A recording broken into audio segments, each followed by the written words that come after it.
So I just booked one of the craziest cruise deals I've personally ever seen. 8 days on the Mardi Gras, Southern Caribbean cruise. I am in an interior cabin, but I'll explain why in a little bit. I got $500 worth of fun play. I got $200 worth of onboard credit. I got drinks on Carnival for myself and a companion throughout the whole ship. The price I paid for this is going to blow your mind. But what I'm going to do first is I'm going to break down how much this cruise would have cost had I not had this casino deal. So welcome to Cruising on Comps. I'm Chris. Let's jump to it. So just to give you a little bit of background on my cruising experience so far, every cruise I've taken has been on Carnival, and they've all primarily been on the Conquest class size ship, which is about middle of the road. I've really wanted to take an XL class cruise, either the Mardi Gras or the Celebration, but I just never have been able to kind of line up the timing with a good offer that gave me what I wanted. So over the last couple months, I've really been scraping through, keeping an eye on things. I wanted to go to ports of call that I'd never been to before, and I really didn't mind an interior cabin or a balcony cabin. My issue is every offer I was finding, the only way I could use that offer is if Carnival was going to assign the room for me, and I don't like that. I've done that one time, and it was a terrible experience. I wanted to be able to pick my room location.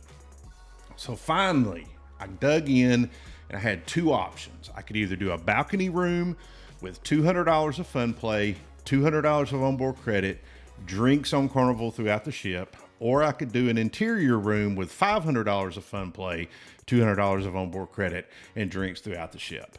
I was able to find one of the square interior cabins, which from my understanding and some people I've talked to that have done it, is a bit more roomy than the rectangle version of an interior. It was in a location on the ship that I really think I'm going to enjoy, so I jumped on it. And the price I paid, again, is just mind-blowing to me. So first, let's jump into what this cruise would have cost had I booked it under normal circumstances without the casino offer. So again, we're talking about an 8-day cruise on the Carnival Mardi Gras going to the Southern Caribbean. Got 3 ports of call. We're in a square interior room. This is for a single. For one person, the regular cost of the cabin is $2,952.13. Insurance, $189. Gratuities, $128. The Cheers package, $660.33. And premium Wi-Fi, this hurts, $190.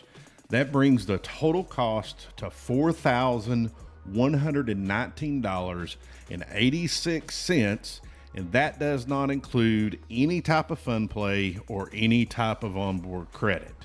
That's how much this cruise would have cost me had I not had this casino deal. So now let's go over what I'm actually paying for it. And then I'm also going to add a little something at the end of this to explain to you how I approach and the formula I personally use to develop what my gambling budget is going to be on this cruise to assure that I stay under this amount of $4,119.86 when I include how much money I'm going to gamble. All right. So the way that the free cruise gets figured is my cruise fare for this particular casino offer is $200. Then they're going to give me $200 back in onboard credit. So that equals a net zero for the cruise fare. Now, everyone has to pay port fees and taxes.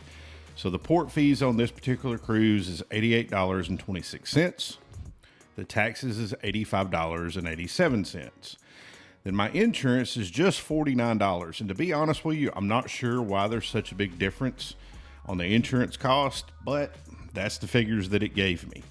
So my gratuities are still going to be $128. And then again, I'm going to have to pay for the premium Wi-Fi.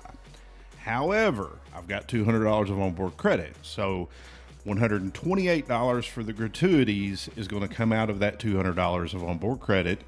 And then the other $72 I'm going to put toward my Wi-Fi cost, which is going to leave me with an out-of-pocket cost for Wi-Fi for $118. That's going to bring my total cost out of pocket for this cruise of $541.13 to get everything that I mentioned in the $4,119.86 cost under regular price, because again, I'm getting the drinks on Carnival throughout the ship for free. So that is obviously an insane savings. Okay, so now let's talk about fun play and how I personally calculate it when it comes to my overall gambling budget for a cruise. So I've got $500 worth of fun play. So the way I do this is I sit down and I figure out what is 60% of the total cost of this cruise had I paid for it at regular price. So it's a $4,100 cruise. So pretty much you're looking at about $2,500 is how much you're going to be at 60%. And that's, a rough figure. From there, I'm going to deduct the cost out of pocket for the cruise, which is roughly $550.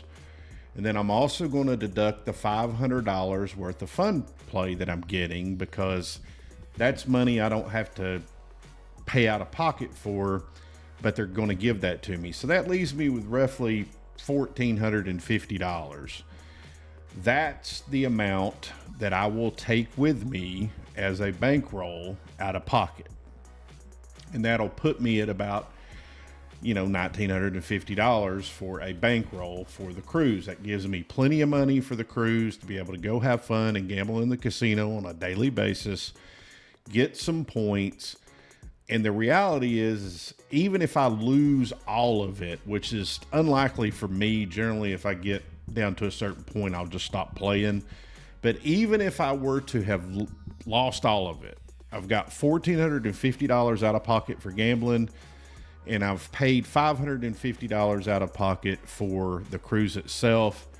So I'm in out of pocket for $2,000, and the cruise would have cost me $4,100 at normal price. So I'm under 50% out of pocket of what the cruise would have cost me.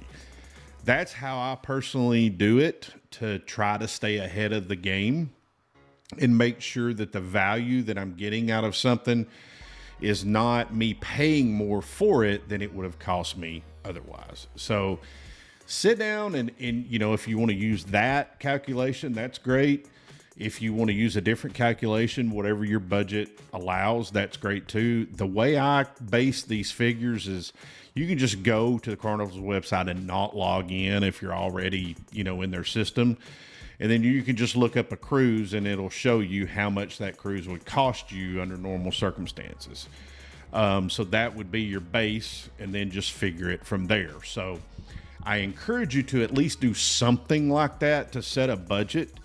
And again, it really is going to depend on what your personal financial situation is. As I always say, never gamble more than you're willing and can afford to lose. And on your first cruise, if you have not done this yet, if you've not gambled, you probably are going to have more out of pocket up front than you normally would. But as you can see, in the long run, as long as you keep a track of things, you definitely are going to come out ahead when it comes to how much you're spending versus how much these things are actually worth on the open market. So I hope that helps you out. I found it very interesting. I was really blown away with that price. As y'all know, if you've been around the channel for a while, I have definitely had my criticisms of Carnival and a lot of the changes that they've made to their casino program. So this was a very big surprise to me. I did not expect to have a value that big on a casino offer. So I'm pleased with it. We'll see how the cruise goes. I'll certainly have a video come out after the cruise, letting you guys know how everything went. But in the meantime, I really appreciate all of you. Thank you so much for watching. If you enjoyed the content and you're not currently a subscriber, I would love it if you would give me a subscription. All of you, please hit that thumbs up button. Ring the bell if you do subscribe so you'll get a notification on my next video.